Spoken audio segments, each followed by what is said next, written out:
биринчи эле эскертүү бул профилактика болуп саналат. Өзүбүздү азыркы заманда коргобосок, бизди ошо зулум кылып, WhatsApp'ты бузуп кирип, тааныш адамдарыбызга, туугандарыбызга ошондой билдирүүлөр жазып коюшу мүмкүн. Азыр бизде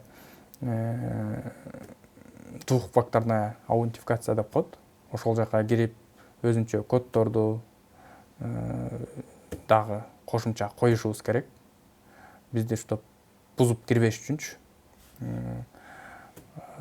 Ошол эле учурда WhatsApp'тан жанагындай мага акча салып кой деп келген учурда түзмө-түз телефонуна өзүнө байланышып, акча керекпи, акча бере турган болсочу, акча керекпи, сен сурап атасыңбы, сен жазып атасыңбы деп.